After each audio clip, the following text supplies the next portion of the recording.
Hi, and welcome to Civs 101. I'm your host, Bob Whitaker.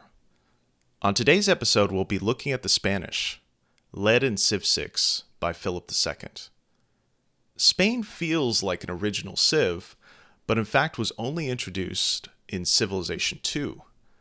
Yet since that introduction, this faction has remained remarkably consistent, with leadership coming from either Isabella or Philip II.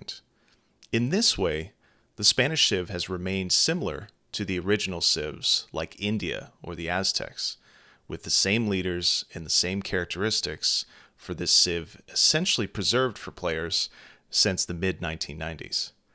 For the Spanish, those characteristics include a heavy emphasis on religion, exploration, and foreign conquest, enshrining for the players a perspective on Spanish history that's dominated by the 16th century. To help me consider the Spanish Civ and the game's depiction of Philip II, I've invited onto the show Federico Penate Dominguez, a history PhD student who studies the depiction of the Spanish Empire in computer games. He has written on the depiction of conquistadors in computer games for Basura and on the representation of Spanish colonial architecture in digital games for Culture and History Digital Journal. Fede, welcome to Civs 101. Thank you, Bob. It's our pleasure to be here and a pleasure to make an acquaintance for you. Sure. So, Fede, what is your experience with the Civilization series? Okay, that's a funny question. Okay, I first came across Civilization I think it was my freshman year of university. I was doing an undergrad in history. And my best friend showed me a game of Civ 4, if I recall correctly, that he was playing. And I saw it, and I was absolutely disgusted by it. Because, I was a very motivated history student, and therefore I was very orthodox in my views of history. Mm-hmm. And I was into games like Total War, the Total War franchise, which are more historically accurate. The things are chronologically and geographically where they meant to be. So I saw my friend playing with Romans, waging war against the Aztecs over the spoils of the United States, and I was like, what is this heresy? This makes no sense. So that was my first approach to Civ. Yeah, but as the years went by and I matured as a historian, I started to see the appeal of the franchise. It's like a lab where I could test all the historical concepts, ideas, master narratives that I learned during my undergrad years, and experiment with them and see where they will lead my civilization. Mm-hmm. And also, we used to play online games. I used to play online games with my friends. Yes. And, plotting against each other, trying to outsmart each other, making alliances, dissolving them. It was very, very, very fun. Yeah. So I fell in love with the franchise. Yeah. And then I decided to write my dissertation about not only this game, but this is one of the most important games I touch in my research. Yes. Yeah, it is a very important history game in particular, and especially if you are somebody who's interested in kind of depictions of the Western world or the history of the Western world. And for the Spanish, this game has set the leadership as Philip II, and his historical position in the 16th century, in the 1500s, makes him kind of an obvious leader for this game that, the Civilization series in general is about conquest and colonization. So I'm wondering, what do you make of the depiction of Philip here in this game? And furthermore, do you think there's any other potential leaders for a Spanish Civ? Yes. First of all, I want to say that it's one of the obvious choices, in my opinion, but not the only one, because I was surprised when the game was announced and they said that Philip would lead the Spanish civilization. And traditionally, that had been the role of Queen Isabella. Yes. In C4, C5, C3. And I was surprised of the change. It made sense, like you said, because, Philip was the monarch of the Spanish Empire when it reached its most territorial expansion. They said that in the possessions of Philip II, the sun never sets, like they used then for the British Empire. So he, during his rule, the Spanish conquest of the Americas was consolidated. He was waging war in the name of religion and his dynastic interest against the Reformists, the Protestants, Lutherans and stuff like that. And he was a very powerful monarch. He had control of most of the globe. He was the enemy of a lot of powers that were competing against Spain. So if Civ wanted to focus on religion and military expansion for the Spanish Empire, it made sense that Philip was one of the obvious choices.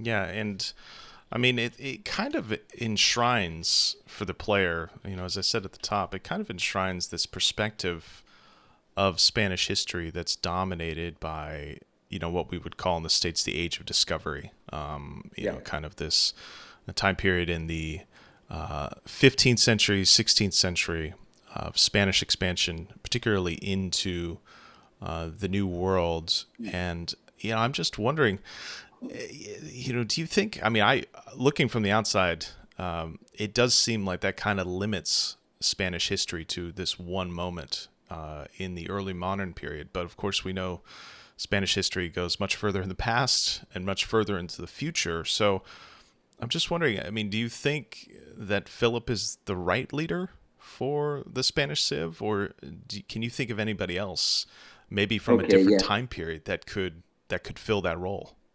Yeah, I totally can. But before, I wanted to say that maybe Philip is kind of a latecomer in this expansion. He consolidated what his recent ancestors had begun, like Isabella and his husband, King Ferdinand of Aragon. They built the Spanish early modern state by joining the two crowns of Castile and Aragon together. They kicked out the Muslims from the Iberian Peninsula that were occupying that for almost 8 centuries.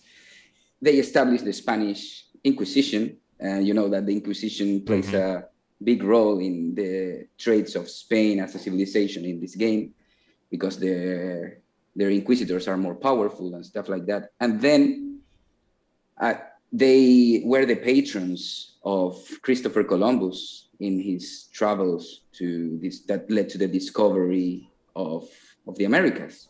So, and then came his father, King and Emperor Charles, under whose reign the bulk of the Spanish conquest of the America was made, like the conquest of Mexico and Peru, and he also was the religious leader of the Catholicism in the crisis set in motion by Martin Luther. So it makes also sense that Charles could be a right leader for Spain, but he was an outsider. He was born in Ghent. He didn't speak Spanish when he came to Spain. He was also the emperor of the Holy Roman Empire. So that makes him not a complete Spanish figure. So Philip was the Spanish king, not the outsider. So I just wanted to point out that a lot of the things, of the traits that we see in Spain and in Philip, they were started by his predecessors. Mm-hmm. So that would make sense. But yeah, as you very cleverly have pointed out, Spain as a civilization or as a culture or as a country is more than a bunch of religious zealots swinging swords and crosses and trying to evangelize everyone in the world. And I think there are some historical figures that could change a little bit the tone of how we perceive Spain in this game, which is a very stereotypized or Mm-hmm. stereo. Yeah. Stereotypical. Yeah. So stereotypical, yeah, it's a stereotypical image of that it is built from the black legend, the legend that portrays the Spaniards as fanatics and people that warmongering people that wanted to expand Catholicism around the world. So I was thinking about maybe two leaders that would give a fresh look to Spain. For example, we have King Alphonse X. Mm-hmm. He's a medieval king from Castile. He ruled in the 13th century, and he was very, very focused on culture and arts. And he became famous for his poetry, for encouraging culture and fine arts in his court, and for his translations into Castellano, into the Spanish tongue, of works originally written in Arab or Latin. Like he wanted to promote the Spanish tongue in the fine arts and in research and in philosophy. And I think him as a leader of the Spanish civilization could give culture boosts and maybe encourage the apparition of the figures of great literates, for example. And another one could be Charles III. He was the most representative monarch of the Spanish Enlightenment. And he sought policies that reformed the economy of the kingdoms. He applied a rational spirit into those politics. For example, he exiled the Jesuits like many other monarchs in Europe were doing, like Catherine the Great in Russia. Mm-hmm. And he embarked in a lot of public works.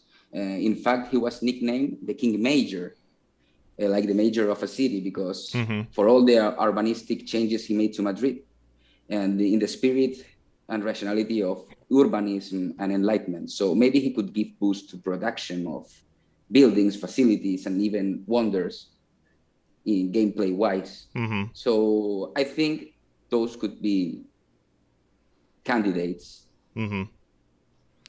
Yeah, it was... Because I read an article, and a few years ago I came across an Eurogamer article, and the journalist was saying, yeah, it's nice to have Philip instead of Isabella, but I recently learned about Philip IV, and he was a patron of arts.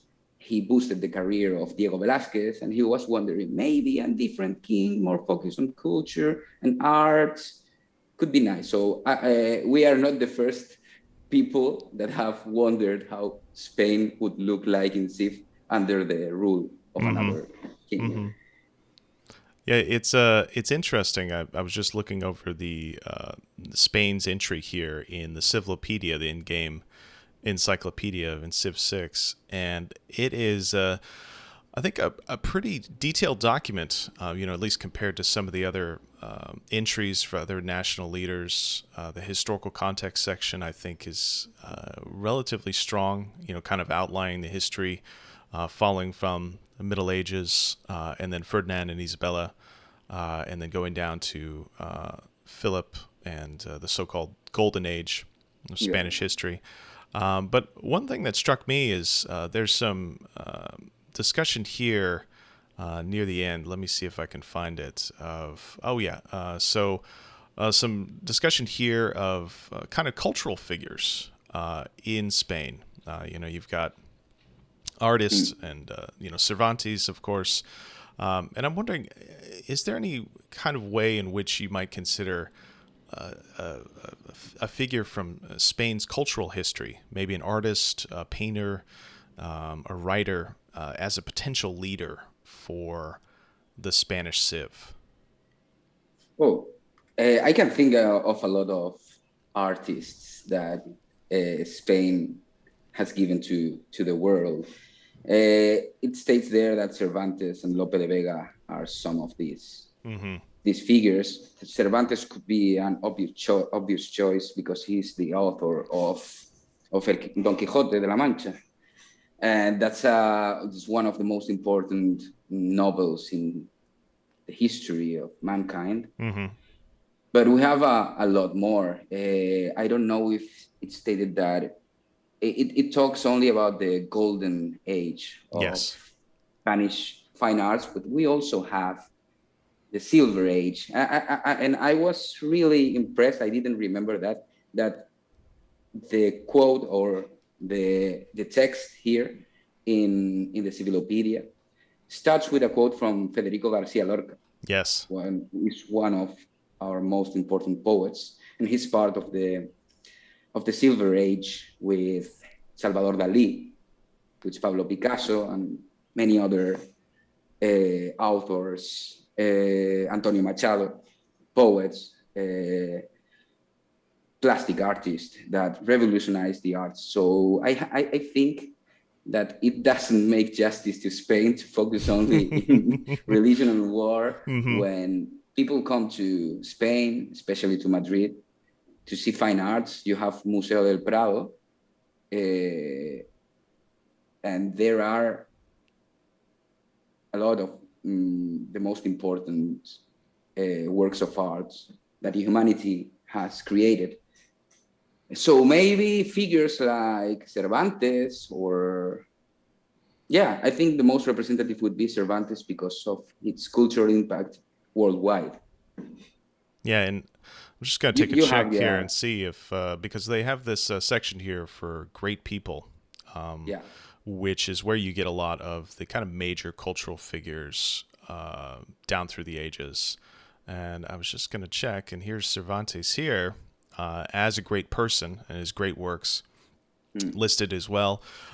He can come up during the Renaissance era. He is figures a great writer, and some more detailed background for him here in his life, during the 16th century. And he was also a soldier that maybe fit the idea of he lost his hand in the Battle of Lepanto, and he was like he lived a very humble life, but he had some adventures and makes a spicy character. Yes, yeah. So, I mean, I feel like if we're to think of this as a game first, and think of the player adopting a leader and taking on their role, I think Cervantes is somebody who comes to mind as somebody who's an interesting figure, a very interesting life, and somebody that I could imagine many players would be interested in taking on his position as a leader for a Spanish Civ. I think one of the things that's frustrated me about the Civilization series is a heavy emphasis that it has on political leaders, on people like Philip II, or if you're talking about the United States, it's always a president. Any other country you can think of, it's usually a political leader, usually a man as well. And so I think it would be interesting if we were thinking about future entries in Civilization 7, for instance, to have an opportunity to play as maybe cultural figures instead. So I think I agree, but maybe they should change. In order to do that, they would have to change the focus of the game, which is expansion. Basically, the goal of the game is to become the most influential power in the globe, Mm-hmm. be it culturally, religiously, diplomatically, or technologically. Mm-hmm. So maybe they would have to rework all the system, because Civ is one of those games that founded the 4X genre of Yes. turn-based strategy games. So, and the 4X stand for expand, explore, expand, exploit, and exterminate. Yes. So that would be difficult to implement, but it will be very original and a breeze of fresh air to the Yes. franchise. Yes. So let's talk about this idea of civilization, and the idea of civilization itself. It kind of harkens to a different era of historical study that's based around largely arbitrarily constructed groups of people, usually living in the ancient era. And I'm wondering, Fede, what do you make of the game's use of the term civilization? And in particular, what do you make of their depiction of the Spanish Civ? Okay, I think the concept of civilization is a very muddy one, and it could mean a lot of things. We can say that, yeah, a civilization could be viewed as a complex system of people bound by maybe culture, a common tongue, and a written language, Mm-hmm. a religious system of belief, centralized power. But when you look at each civilization in historiographically speaking, not in the game, you see that every civilization is different. For example, the Greeks were not politically unified until Alexander the Great, Yes. but they are considered a civilization because they spoke the same language, they had the same culture, they had the same pantheon of gods, and they had similar arts. But then you look at the Egyptian civilization, you see they were usually ruled by a pharaoh. They were politically unified. So even you can say that the West is a civilization Mm-hmm. with Greek, Latin, Jewish, and Christian roots. Mm-hmm. But then you go to the game and you see that the West is divided in nation states, most Yes. of it. Yeah, like the British, the Germans. Germany wasn't a state until the unification in the late 19th century by Bismarck. And then even in the half of the 20th century, it was divided in two nations, the Democratic Republic and the Federal Republic. So I think the concept of civilization is a muddy one, but it works for the spirit and the logic of the game.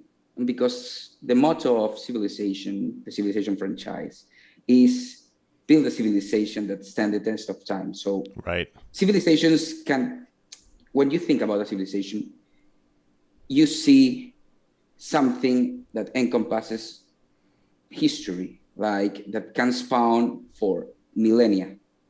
So they wanted to do that. They wanted to put the player in the role of the leader of a civilization and that can survive from the year 4000 BC to the 21st century. So I think that works for them. Then you see that some things are civilizations, some things are nation states, but for the game, for the logic of the game, it's the most, because empires rise and fall, but civilizations stand that test of time. Mm-hmm. So I think the use of the term for this type of game is the best one they could come up with. Yeah, I agree. I think is one that most players would be comfortable with, because you wouldn't necessarily want to focus just on nation states, for instance, even though the game kind of cheats, especially when it comes to, say, Germany, when it comes to America in particular, right? They refer to America as a civilization, which I It think doesn't is make sense. hilarious. Yeah, and if you focus on nation states, you couldn't introduce ancient empires, for example. Yeah, the Aztecs would be totally wiped out. Yes. What are the Aztecs? Like Mexico, or yes. You cannot make a game that is so ambitious in its time span with the concept of nation state, but also the concept of nation state is what nowadays, or since the 19th century, it's the hegemonic one when we talk about political and territorial powers. Mm-hmm. Yeah, let me see. So I guess, with this depiction of the Spanish civilization, it also comes along with special units. And with regards to the Spanish, it includes conquistadors. Let me just make sure I've got their right entry here. Yes. So it comes with special infrastructure, the Spanish mission, and then the conquistador. And so I'm wondering, with these two special units or buildings, what do you make of, their kind of contribution to this game's depiction of the Spanish Civ? Yeah, the conquistador has been a constant in the Spanish civilization since the moment they included unique units. And it is like the most representative aspect, of the myth of the Spanish conquest of the Americas. Mm-hmm. By extension of the Spanish Empire. If you see the picture of the unit, the guy, you see a white guy with a bird, and he's clad in a steel armor, and he's carrying a musket, and it's a symbol. It's of that myth, mm-hmm. myth of the Western civilization conquering the world in the name of progress, technological and maybe cultural power. I don't know if you remember Age of Empires 2. Oh, of course. How could I forget? Yeah. Yes. And then the Spanish civilization also had the conquistador. It was very close to this representation, but he was on horseback. Mm-hmm. So you had a guy with a shiny armor, with the characteristic helmet, carrying a musket and riding a horse, which is impractical. You didn't in that era. You didn't shoot a musket from horseback. Very dangerous. So, yes, but yeah, very dangerous and highly impractical. But those are like the symbols of the conquest of the Americas. Mm-hmm. The musket, and the musket didn't play a very important role. It scared the natives, but it wasn't efficient in battle because it required a lot of cleansing. It didn't work very well in the jungles. Took a lot of time to reload. Also, the horses were also a novelty for the Aztecs and the Incas and other people, and it played a psychological role. But the armor, the musket, that were highly impractical in the war they were waging. They used other tools, but in the popular culture, those are the symbols of the Spanish conquest. Mm-hmm. I wanted to briefly comment on the work of Matthew Restel and to express my thanks to him and to Chris Heine to put us in contact, because he was reading at length about those myths, and he has a very short book but very interesting and insightful book called Conquistadors, a very short introduction, and he talks about all these myths and you see the stereotypical image of Spain in Civilization. If you look closely at this guy, they were women, they were slaves that participated in the conquest.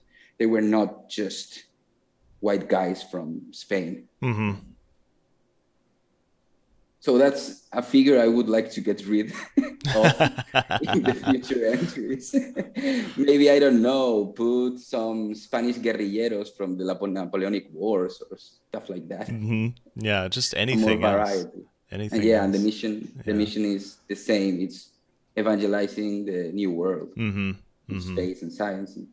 And it does have some reference here to, cultural assimilation and civilizing the new world in particular. And, the focus for Spain, as it kind of goes into here, the focus for Spain and for Philip II is so heavily dependent on the idea of religion, and it kind of makes you laser focused on a religious victory in empire building. And I think in a lot of ways it can often be frustrating, particularly if you're not interested in, say, expansion or extermination overseas, to play as Spain, because the way that you would try to win, the easiest victory would involve religion and global conquest. And so in a way, playing as Spain, it limits your opportunities for playing a different style, and you would actively have to avoid things like the mission. You would actively have to avoid using conquistadors in some of those playthroughs, and that puts you at a huge disadvantage in this game. So yeah, I think it's a little bit frustrating. Yeah, but it can also be a challenge that players or veteran players can embrace, because I'm a very big advocate of counter. How do I put it? Transgressive gameplay. Trying to tweak the rules of the game and play in an unintended way, and trying to see all the possibilities that a complex system like a game offers you. So it could be part of the charm to face voluntarily that challenge. But yeah, Spain is more than the Spanish conquest of the Americas. Yes. So, Fede, I've got a last question here for you. As an experienced Civilization player and scholar, do you have any recommendations for the developers of this Civilization game going forward, either with regard to the Spanish and their representation, or anything else related to the Civilization series?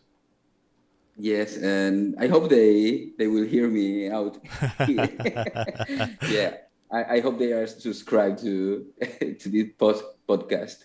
Yeah, I think that, well, Civilization it's a franchise that has spanned now for 3 decades. Yes.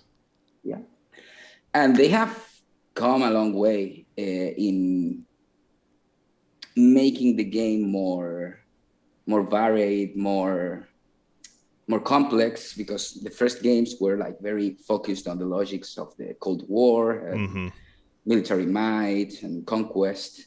And then they started to introduce new civilizations, a lot of female leaders recently, maybe female leaders that adopted the role of a man. I mean, they were leaders, and that was a manly profession, if you know what I mean. But it's nice to see all that diversity. I remember that they didn't think the concept of dark ages would work in previous games, but they introduced it in this last iteration. Like they thought not having a steady progress would hinder the player and make the game less appealing. Yes. But now it's a challenge, yeah. And natural disasters, things that could happen that you don't have the control of. I think they have made a good work. But there are two things that I would like to see maybe changed. First is give more variety to each civilization. Don't let it stick with a single leader for all the gameplay, or the same units, or the same buildings, or the same traits and abilities. Let the player choose different leaders when he reaches a different era. Maybe you're playing as Spain and you reach the Renaissance. You can choose between Charles or between Philip. Then you reach the Enlightenment era. You can choose between Philip V or Charles III, and each one of them would give you different boosts, like one more focused on culture, the other one more focused on science. Or maybe in the medieval era, you could choose between the king that I named, Alphonse X, or maybe Abderrahman III, who was the leader of Al-Andalus and make Al-Andalus an religious and politically independent state in the Iberian Peninsula. And we should not forget the heritage, the Muslim culture we have. Yes. So maybe more variety, different units. It would maybe hinder the general strategy of the player. I'm aiming for a religious victory since the start, but now I have to choose science or culture. But it could make things more interesting. And the second thing I don't like is the technology trees. I was surprised that they include the cultural tree. That culture was traditionally a part of technology in this series. But it's still very, very linear. Yes. They still have this idea of the line of progress, the path of progress, that things only go forward. And maybe it would work not a line, but a maze, a circular structure with one point in the middle, the starting point in the middle, and you can explore different branches, but you won't end in the same path, because you can choose different technologies and cultural traits. But in the end, you will end having a globalized civilization with mass media, internet, and stuff like that. And I would like and that's the path of the Western progress and capitalism. Yes. And every nation, every culture, every civilization has to follow that path in order to win. Yes. So that's reducing history to the Western experience. So I would like to see maybe a maze with different branches that don't come together, so you can explore one path, but you are also forsaking a different path. But it could be also interesting, and it could be transgressive. It could make the player question the Western path of progress that is ultimately a myth. Yeah, I think those are really great suggestions, and I really like your idea of different leaders for different time periods. And with reference to time periods, my game, playing as Philip II, I'm in the midst of a dark age because I didn't do very well at the beginning of the game. But on the basis of my score right now, I'm headed for a golden age. Although, I've got some difficulties here down south, fighting against Ethiopia. And I've also got some difficulties here with some natural disasters. And I've got this area here that is commonly going through a famine, through a dry spell. And so it makes it very difficult to farm in this region. But I think, like you said, it used to be these kinds of ideas, these kinds of disturbances were not included in Civilization games, because I think the developers thought that players would be really frustrated with kind of those events like a dark age or like a famine, but I think they add a lot to the gameplay. And I think also with your idea of a variety of rulers dependent on what time period you're in, I think that makes a lot of sense because, as you mentioned, with the Muslim influence on Spain, it gets away from this notion of a static view of a civilization, right? Spain isn't just Isabella and Philip II, but it also is Muslim leaders during, the Middle Ages, right? During the so-called Dark Ages, for instance. And so what influences did that bring to Spanish society that developed later on? Whereas if you're just accepting this one ruler throughout all of history, you don't really get that sense. You look at Philip here, and his representation is of the Age of Discovery, is of a Catholic monarch, and so it really kind of limits a player's potential ideas or perspective on what Spain could be or what differences came out. And so I like the idea of different leaders for different time periods. I think that's a really good one. Yeah, and I see you have a lot on your plate in your current gameplay.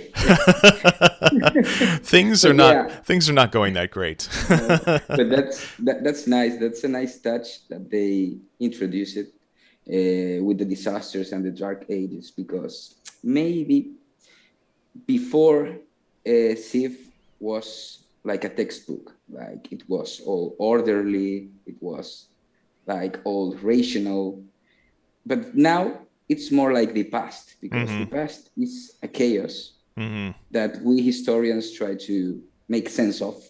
We try to give an order to that chaos. So I really like this phase of civilization that is more like the unknown past, like people didn't know where they were going. They had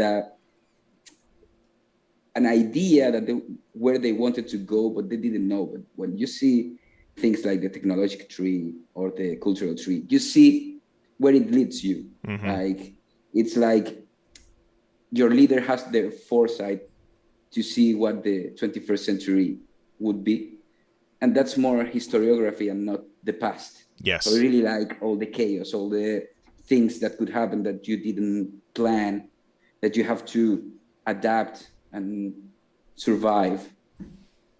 Yes, and it gives you a better sense, the player a better sense of contingency in the past. Like you were saying, historical figures, they weren't following a textbook, right? They didn't know what was going to happen next. And so,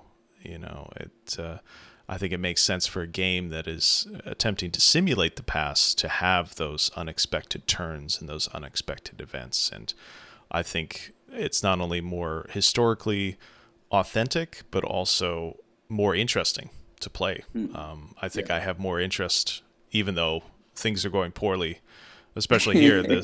Mother Nature is destroying my farms over and over and over again here in this same spot. And then we've got the Canadians down here in the Southwest dealing with some sort of tropical storm that I can't see. Actually, I might be able to get close, but yeah. So yeah. All right. Well, you can see the clouds there. Yes, some sort of disturbance in this area.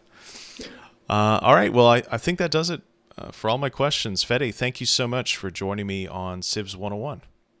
Yeah, thank you. I really had a great time talking with you, and I'm honored to be part of History Spawn. Excellent. Thank you so much. Thank you.